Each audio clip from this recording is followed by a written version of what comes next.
আসসালামু আলাইকুম। কোয়েল পাখি সুস্থ রাখার উপায়।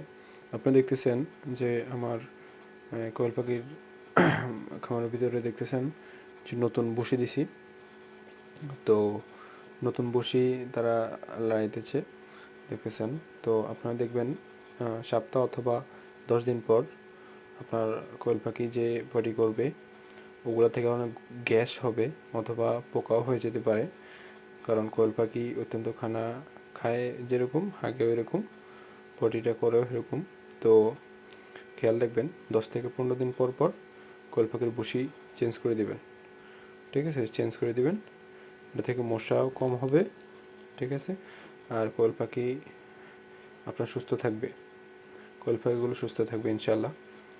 এগুলো অবশ্যই খেয়াল করবেন, কারণ আপনার খাঁচাটা অবশ্যই আপনি করে দিতে হবে, আপনি পরিষ্কার করে রাখতে হবে যদি কোয়েল পাখি সুস্থ রাখতে